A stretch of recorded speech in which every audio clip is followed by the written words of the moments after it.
You are sitting inside a NATO air defense operations room in eastern Poland. It is 2:13 in the morning. Outside, the border is dark. Inside, everything glows. Radar screens, air tracks, radio channels, digital maps of Poland, Ukraine, Belarus, and the thin line everyone pretends is stronger than it feels. You are not a pilot.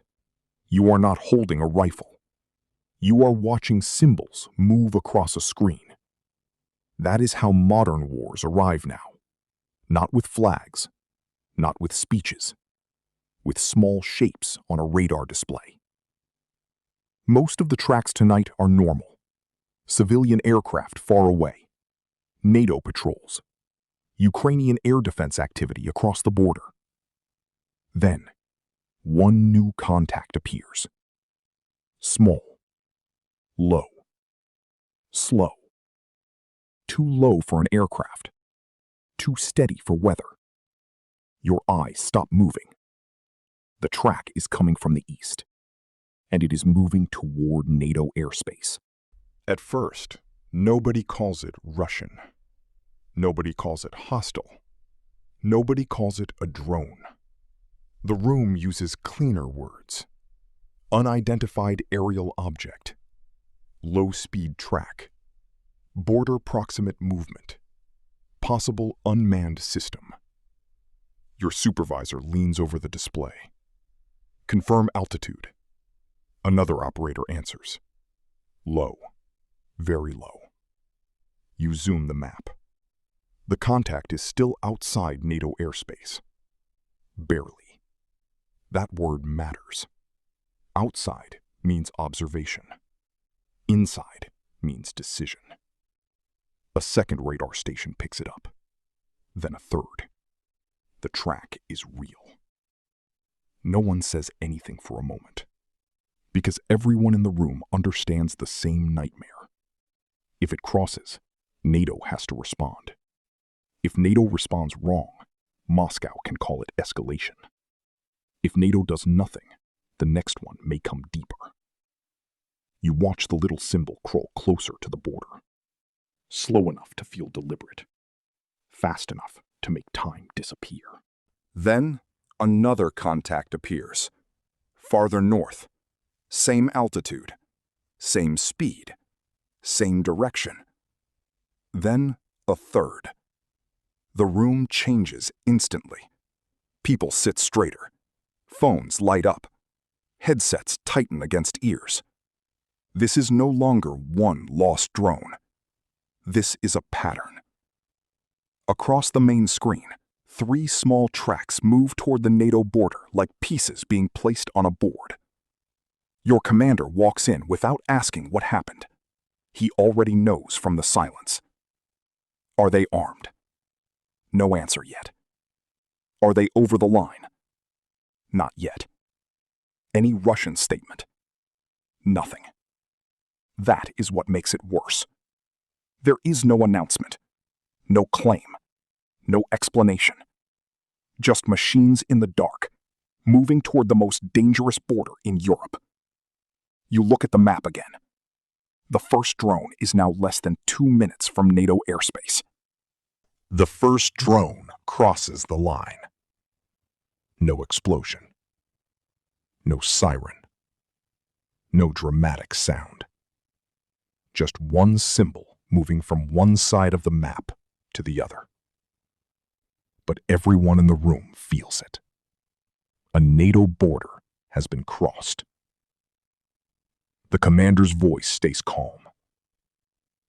Track confirmed inside Allied airspace. Your hands move automatically. You log the time. You confirm the radar source. You compare the track with friendly aircraft. No match. You check civilian routes. No match. You check Ukrainian notifications. No match. The drone continues west. Not fast. Not high. not dramatic. That is the danger. It looks almost harmless, like something small enough to ignore. But the border does not care about size. A violation is a violation. And tonight, that little object has dragged the entire alliance one step closer to a decision nobody wants to make. The order goes out. NATO aircraft are scrambled. You hear it over the secure channel. Pilots being woken. Engines starting. Runway lights coming alive in the dark. Somewhere outside, fighter jets are moving because of the symbol on your screen. You watch their friendly tracks appear. Fast, clean, controlled. They climb toward the drone's projected path. The contrast is almost absurd. A multi-million-dollar fighter chasing something small, cheap, and almost invisible. But that is the new war. Expensive systems reacting to disposable machines. Your supervisor points at the second contact. It's turning. The second drone shifts course slightly. Not away. Toward another section of the border. The room understands the message. This may not be an accident. It may be a test. Not of radar. Of political nerve. The first fighter closes the distance. The drone is now deep enough inside NATO airspace that nobody can pretend it is just near the border. The question becomes unavoidable. Shoot it down? Track it? Jam it? Wait? Every option is dangerous.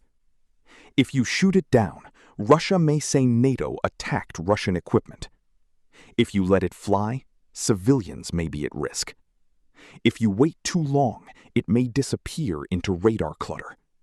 If you act too fast, you may give Moscow the headline it wants. Your commander asks for the latest data. Altitude, speed, heading, population areas, possible payload, confidence level. The answer is not perfect. It never is.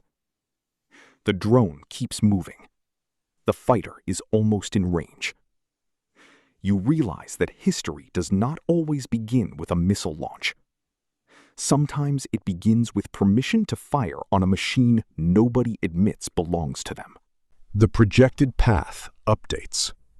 The drone may pass near a small town, not a major city, not a military base, just houses, a school, a gas station. People sleeping behind windows with no idea their coordinates are now part of a NATO decision cycle. That changes the room. You feel it immediately. This is no longer just about Article 5. Not just Russia. Not just Ukraine. Not just escalation. It is about whether a machine in the dark is allowed to keep flying over civilians because everyone is afraid of what shooting it down might mean. The commander gives the order to prepare interception. Not fire. Prepare. That single word holds the room together. The fighter pilot confirms visual search, but the drone is small, low, hard to see. On your screen, it is clear. In the sky, it is almost nothing. And almost nothing can still kill people. Then the track flickers. Once. Twice. Then it disappears. For half a second, nobody breathes. The radar operator says what everyone already sees. Contact lost. Your stomach drops. Lost does not mean gone. Lost means the system no longer knows where danger is. The fighter circles. Ground radar adjusts. Another station tries to reacquire. The room becomes sharper, quieter, colder. You look at the map of the town below the projected path. The drone could have crashed. It could have landed. It could be hidden in ground clutter. Or it could still be flying. The second and third contacts are still near the border. Now the room is managing 3 fears at once. The drone you see, the drone you lost, and the decision that may come next. Then a ground report arrives. A loud impact was heard east of the town. No fireball confirmed. No casualties confirmed. Not yet. Before anyone can absorb the ground report, the second drone crosses. This time, there is no hesitation in the room. The pattern is now undeniable. 2 drones inside NATO airspace. 1 possible impact. A third contact approaching. The commander's face hardens. Authorized defensive engagement if criteria are met. The words are careful, legal, controlled, but everyone understands what they mean. If the fighter sees it clearly and the threat conditions match, NATO may shoot. You watch the second drone move over the border. The fighter adjusts course. The pilot calls visual contact. For a moment, the whole room narrows to one voice in your headset. Target acquired. The commander does not rush. He confirms the criteria. Location clear. No civilian aircraft nearby. Threat confirmed. Then comes the line that changes the night. Engage. The missile leaves the fighter. On your screen, it is just another fast-moving symbol. In your mind, it is much larger. NATO has fired. Not at a soldier, not at a tank, not at a city, at a drone. But the meaning is bigger than the target. Seconds pass. Then the second drone disappears from the display. The pilot reports a successful intercept. No explosion on the ground. No civilian damage confirmed. Professionally, it is clean. Politically, it is not. The room does not celebrate. Nobody claps. Nobody smiles. Because everyone knows the next battle will not be in the sky. It will be in statements, headlines, emergency meetings, accusations. Moscow will say one thing, Warsaw another, NATO another. And somewhere online, millions of people will ask if World War III just started. You look back at the screen. The third drone is turning away. For now. By sunrise, the border looks peaceful again. Fields, roads, cold air, small towns waking up. But the operations room has not slept. Reports are being written, radar logs saved, pilot recordings secured, impact teams dispatched, Allied capitals notified. The official statement will be careful. Unidentified drones entered Allied airspace. 1 object was intercepted. Investigations are ongoing. Defensive measures were taken. No one will write what it felt like. No one will say that for a few minutes, a small, cheap machine forced NATO to decide how much violation it could tolerate. You stare at the quiet map. The symbols are gone. But the line feels weaker now. Because last night proved something. The border can be tested. The alliance can be pressured. And a war between nuclear powers does not have to begin with an invasion. Sometimes it begins with a drone, small enough to fit in a garage. The next shift arrives. They look tired before the night even begins. You brief them with the calm voice you were trained to use. 3 contacts, 2 crossings, 1 lost track, 1 intercept. No casualties confirmed. Escalation contained. For now. That is the phrase everyone hates. For now. Because nothing feels finished. The drones did not conquer anything. They did not destroy a base. They did not win a battle. But maybe they were never meant to.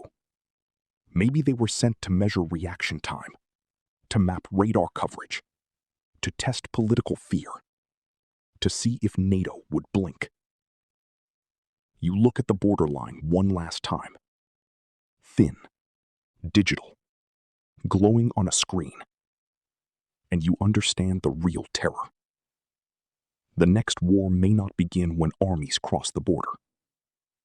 It may begin when a drone does.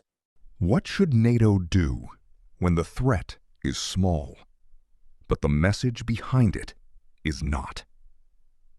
A drone can be cheap, silent, disposable. But if it crosses the wrong border at the wrong hour, it can make the whole world hold its breath.